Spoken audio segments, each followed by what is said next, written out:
ನಮಸ್ತೆ ಸ್ನೇಹಿತರೆ, ಇವತ್ತು ಇನ್ನೊಂದು ವಿಶೇಷವಾದ ಒಂದು ಸನ್ನಿಧಾನಕ್ಕೆ ನಾನು ಬಂದಿದ್ದೀನಿ.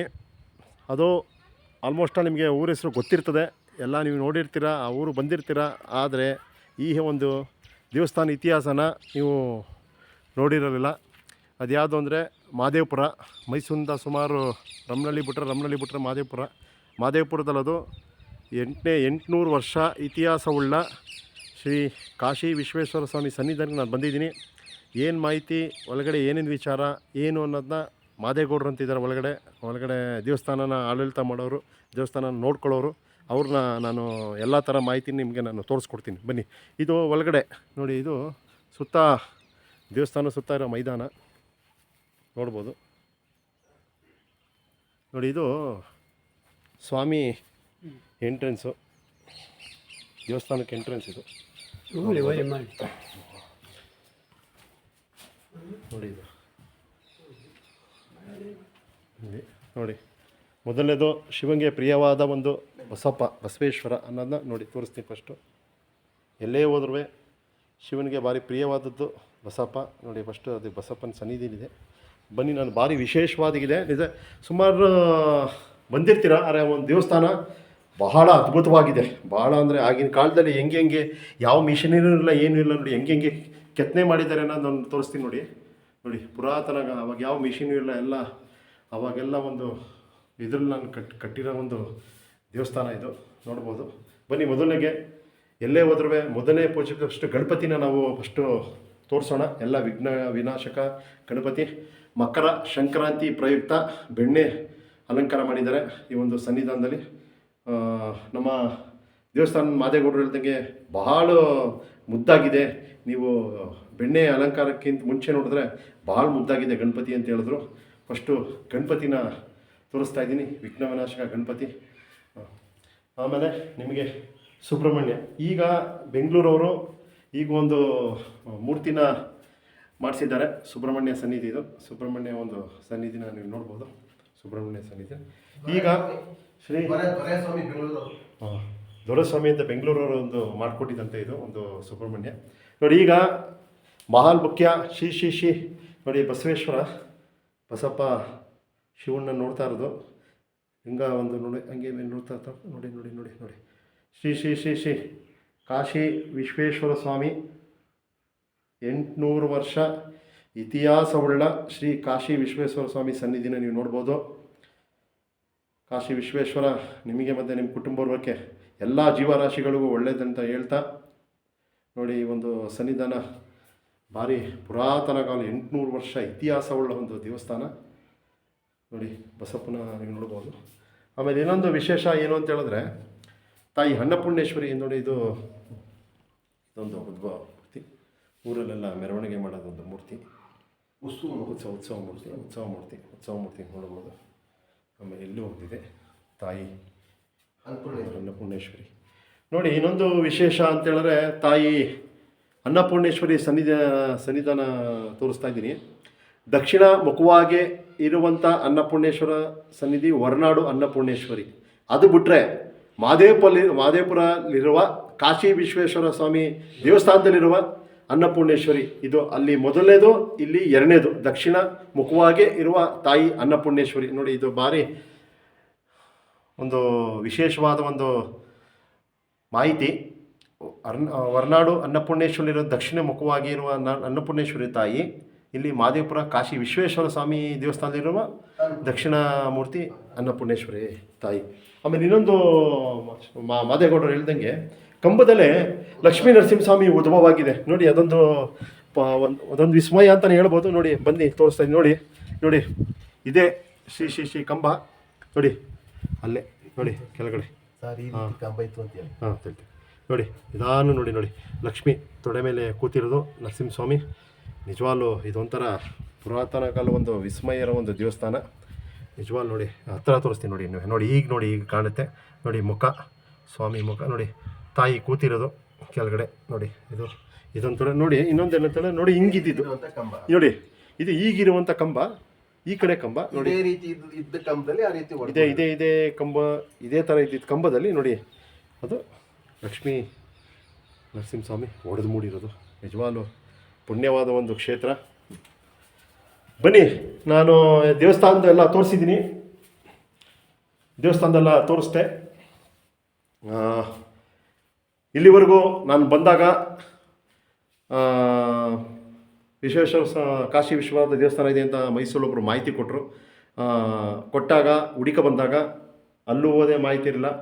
ಇಲ್ಲೊಬ್ಬರು ದೇವಸ್ಥಾನದಲ್ಲಿ ಸಿಕ್ಕಿ ಪಾಪ ನಮ್ಮ ಮಾದೇಗೌಡರು ಪಾಪ ಮನೇಲಿದ್ದರು. ಹೋಗಿ ನಾನೇ ಹೋಗಿ ಕರ್ಕೊಬಂದೆ.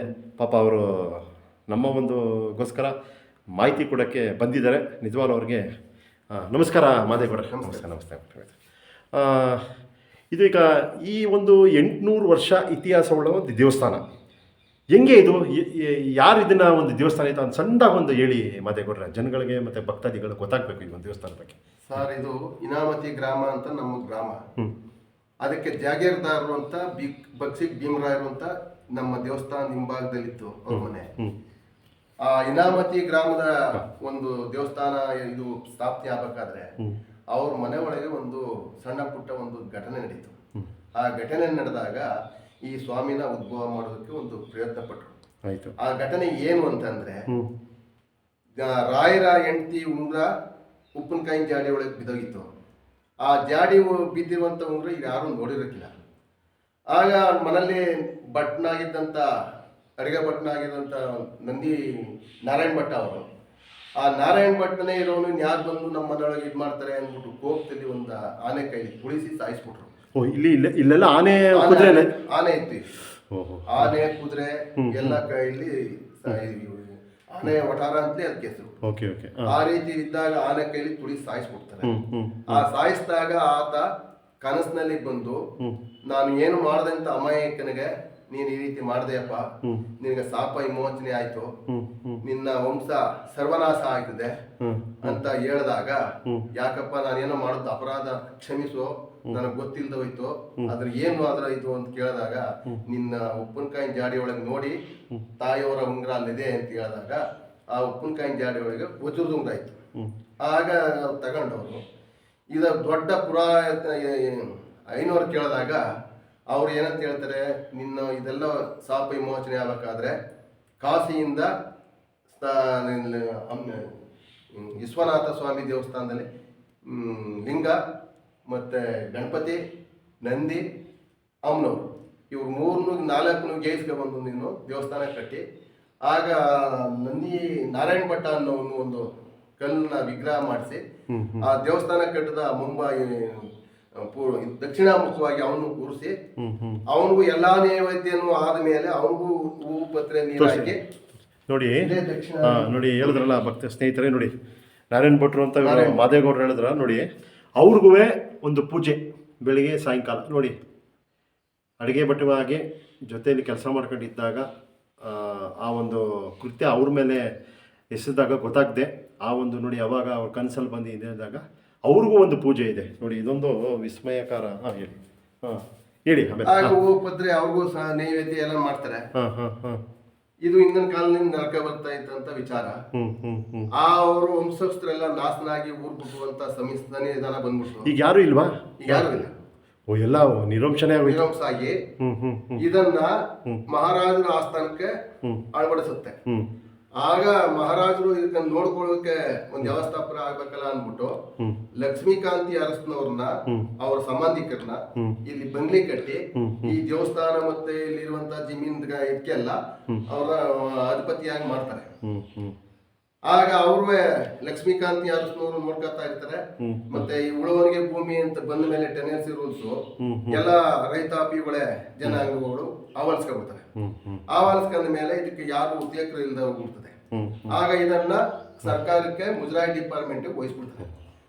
ಅವತ್ತಿನಿಂದ ಇವತ್ತಿನವರೆಗೂ 750 ರೂಪಾಯಿ ಸಂಬಳದಲ್ಲಿ 11 ಜನಕ್ಕೆ ಇದು ಕೊಡ್ತಕ್ಕಂಥ ದೇವಸ್ಥಾನ. ನೋಡಿ ಸ್ನೇಹಿತರೆ, ಮುಜರಾಯಿಂದ 750 ರೂಪಾಯಿ ಸಂಬಳ, ಅದಕ್ಕೆ 11 ಜನ. ನೀವು ಹೇಳ್ದಂಗೆ ಪುರೋಹಿತರು ಮತ್ತು ಮಾದೇಗೌಡರು, ಸುಮಾರು ಇದೆ, ವಾಲ್ಗಯ ವಾದ್ಯದವರು, ಪಂಜನವರು ಎಲ್ಲರಿಗೂ ಸೇರಿ ಇದು ಹಳೇ ಕಾಲದ ನೋಡಿ, ಪುರಾತನ ಕಾಲದ ಏನಿದೆ ಆ ಒಂದು ಸಿಸ್ಟಮಿಂದನೇ ಇವಾಗ ಬಂದಿರ್ತದೆ. ನೋಡ್ಬೋದು ಮಾದೇಗೌಡರು ನಿಜವಾಗ್ಲೂ ಬಂದು ಅವರು ಕೆಲಸ ಕಾರ್ಯನ ಬಿಟ್ಟು ನಮಗೆ ಬಂದು ದೇವಸ್ಥಾನ ಓಪನ್ ಮಾಡಿ ಒಂದು ಮಾಹಿತಿ ಕೊಟ್ಟಿದ್ದಕ್ಕೆ ನಮ್ಮ ಒಂದು ದೇವರ ಶಕ್ತಿಯ ಪುಣ್ಯ ದರ್ಶನ ಯೂಟ್ಯೂಬ್ ಚಾನಲಿಂದ ಕೃತಜ್ಞತೆಗಳು ಮಾದೇಗೌಡ್ರೆ. ನಿಜವಾಗ್ಲೂ ಎಲ್ಲರಿಗೂ ಮನಸ್ಸು ಬರೋಲ್ಲ, ಬಿಡಪ್ಪ ಯಾರೋ ಬಂದವರಂತೆ ಹೋಗೋಕ್ಕೇನು. ಆದರೆ ನೀವು ಒಂದು ಕ್ಷಣ ಇಳಿದಕ್ಕೇ ನಡೀರಿ ನಾನು ಬರ್ತೀನಿ ಅಂತ ಹೇಳಿದ್ರೆ ನಿಜವಾಗ್ಲೂ ಕಾಶಿ ವಿಶ್ವೇಶ್ವರ ಸ್ವಾಮಿ ನಿಮಗೆ ನಿಮ್ಮ ಕುಟುಂಬ ವರ್ಗಕ್ಕೆ ಅತಿ ಹೆಚ್ಚಾಗಿ ಇನ್ನೂ ಆರೋಗ್ಯ ಭಾಗ್ಯ ಎಲ್ಲನೂ ಕೊಡಲಿ. ಏನಕ್ಕೆ ಆ ಒಂದು ಸೇವಾ ಮನೋಭಾವ ಇದೆ. ನೀವಂದ್ರಿ ನಾನು ಬೇಡವೇ ಬೇಡ, ಅದು ನನಗೇನೈತೆ ನಾನು ಆ ಒಪ್ಪನ ಸೇವೆ ಮಾಡ್ಕೊಂಡು ಹೋಗ್ತೀನಿ ಅಂತ ಹೇಳಿದ್ರಿ. ನಿಮಗೆ ನಿಮ್ಮ ಕುಟುಂಬ ವರ್ಗಕ್ಕೆ ನಮ್ಮ ಒಂದು ಯೂಟ್ಯೂಬ್ ಚಾನಲಿಂದ ಧನ್ಯವಾದಗಳನ್ನು ಹೇಳ್ತಾ, ನೋಡಿ ಸ್ನೇಹಿತರೆ, ನಿಜವಾಗ್ಲೂ ಮಾದೇಗೌಡರು ಅವರು ಒಂಥರ ಒಂದು ಅದೊಂದು ದೊಡ್ಡ ಸೇವೆ. ಏನಕ್ಕೆ ದೇವಸ್ಥಾನ ಪೂಜೆ ಮಾಡೋಕ್ಕೆ ಪುರೋಹಿತರಿರ್ತಾರೆ, ಅವ್ರ ಹೆಸರು ಪುರೋಹಿತರು ಸರ್, ಇಲ್ಲಿಗೆ ಕಾಶಿ ವಿಶ್ವೇಶ್ವರಸ್ವಾಮಿ ದೇವಸ್ಥಾನ ಪೂಜೆ ಮಾಡೋ ವೆಂಕಟೇಶ್ ಮೂರ್ತಿ ಅವರು ಅರ್ಚಕರು. ಈಗ ಬೆಳಗ್ಗೆ 7 ಗಂಟೆಯಿಂದ ಒಂದು 8 ಗಂಟೆ 9 ಗಂಟೆ ಗಂಟೆ ಇರ್ತಾರೆ. ತಿರ್ಗಾ ಬೆಳಗ್ಗೆ ಮತ್ತು ಸಾಯಂಕಾಲ ಬಂದು ಪೂಜೆ ಮಾಡಿಬಿಟ್ಟು ಒಯ್ತಾರೆ. ಈ ಒಂದು ಆಮೇಲೆ ಏನಂದರೆ ಮಾಮೂಲಿ ಸೋಮವಾರ ಶುಕ್ರವಾರ ಜನಗಳು ಹೆಂಗೆ ಬರ್ತಾರೆ, ವಿಶೇಷವಾಗಿ ಏನೇನು ಬರ್ತಾರೆ. ಮತ್ತು ಇನ್ನು ನಿಜವಾಗ್ಲೂ ನೋಡಿ ಇವೆಲ್ಲ ನೋಡಿ ಈಗ ತೋರಿಸ್ತೀನಿ ನೋಡಿ. ಅವಾಗೆಲ್ಲ ಯಾವ ಮಿಷಿನೂ ಇಲ್ಲ, ಏನೂ ಇಲ್ಲ. ನೋಡಿ ಇದೊಂದು ನೀವು ನೋಡ್ಬೋದು. ಈ ಥರ ಚೋಳರು ಕಾಲದ ಇತಿಹಾಸಗಳ ಒಂದು ದೇವಸ್ಥಾನಗಳನ್ನ ನೋಡ್ಬೋದು. ನೋಡಿ ಈ ಥರ ಯಾವ ಮಿಷಿನ್ ಇಲ್ಲದೆ ಅವಾಗ ಹೆಂಗೆ ಕಟ್ಟಿರ್ತಾರೆ ನೋಡಿ, ಯಾವ ಮಿಷಿನ್ ಇಲ್ಲ, ಎಲ್ಲ ಕೈಯಲ್ಲಿ ಮಾಡಿರೋದು ಒಂದು ಕೆತ್ತನೆಗಳನ್ನ ನಿಜವಾಗ್ಲೂ ಹೇಳ್ತೀನಿ ಒಂದು ವಿಸ್ಮಯಕಾರಿ ಮತ್ತು ಒಂದು ನಿಜವಾಗ್ಲೂ ಒಂದು ಪುಣ್ಯವಾದ ಒಂದು ಕ್ಷೇತ್ರ. ದಯವಿಟ್ಟು ಸ್ನೇಹಿತರೆ ನೋಡಿ ಇಲ್ಲೊಂದಿದೆ, ದಯವಿಟ್ಟು ಸ್ನೇಹಿತರೆ ನೀವು ಕಾಶಿ ವಿಶ್ವೇಶ್ವರ ಸ್ವಾಮಿ ದೇವಸ್ಥಾನ ನೀವು ಬರಬೇಕು. ಏನಕ್ಕೆ ಅಂತ ಹೇಳಿದ್ರೆ ಎಲ್ಲ ದೇವಸ್ಥಾನಗಳು ನೀವು ಹೋಗಿರ್ತೀರ, ಆದರೆ ಒಂದೊಂದು ದೇವಸ್ಥಾನಗಳು ಒಂದೊಂದು ಶಕ್ತಿ ಇರ್ತದೆ, ಒಂದೊಂದು ಪವಾಡಗಳಿರ್ತವೆ, ಮತ್ತು ಅದರದ್ದು ಒಂದು ಇತಿಹಾಸ ಇರುತ್ತೆ. ಆದರೆ ಈ ಒಂದು ಇತಿಹಾಸ ಅದೇ ನೀವೇನು ದೂರ ಇಲ್ಲ, ಶೂಟಿಂಗ್ ಮಾದೇವಪುರ ಮೈಸೂರಿಂದ 16 ಕಿಲೋಮೀಟ್ರು ಶೂಟಿಂಗ್ ಮಾದೇವಪುರ ಅಂತ. ಮೈಸೂರು ಮತ್ತು ಬೆಂಗಳೂರು ಮಂಡ್ಯ ಈ ಕಡೆ ವಿಭಾಗಲ್ಲ ಶೂಟಿಂಗ್ ಮಾದೇವಪುರ ಅಂದರೆ ಫೇಮಸ್ಸು. ಅವ್ರಿಗೆ ಬಂದರೆ ದಯವಿಟ್ಟು ಏನು ಮಿಸ್ ಮಾಡಿಬಿಡಿ, ಕಾಶಿ ವಿಶ್ವೇಶ್ವರ ಸ್ವಾಮಿ ಸನ್ನಿಧಿಗೆ ಬಂದು ಕೃಪೆಗೆ ಪಾತ್ರರಾಗಿ ನಿಮಗೆ ಮತ್ತು ನಿಮ್ಮ ಕುಟುಂಬ ವರ್ಗಕ್ಕೆ ಕಾಶಿ ವಿಶ್ವೇಶ್ವರ ಸ್ವಾಮಿ ಎಲ್ಲ ಜೀವರಾಶಿಗಳಿಗೂ ಒಳ್ಳೇದು ಮಾಡಲಿ.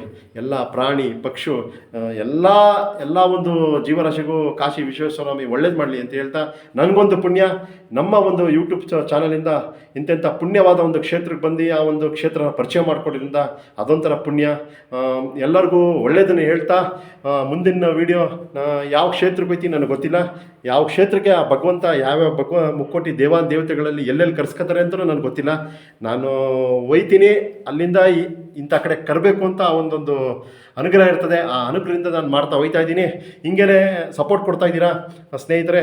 ದೇವರ ಶಕ್ತಿಯ ಪುಣ್ಯ ದರ್ಶನ ಯೂಟ್ಯೂಬ್ ಚಾನಲ್ಗೆ ಹಂಗೆ ಲೈಕ್ ಕೊಡಿ, ಸಬ್ಸ್ಕ್ರೈಬ್ ಮಾಡಿ, ಶೇರ್ ಮಾಡಿ ಅಂತ ಹೇಳ್ತಾ, ಎಲ್ಲರಿಗೂ ಒಳ್ಳೆಯದನ್ನು ಹೇಳ್ತಾ ಎಲ್ಲರಿಗೂ ಒಳ್ಳೆಯದಾಗಲಿ ಅಂತ ಹೇಳ್ತಾ ನಮಸ್ಕಾರ.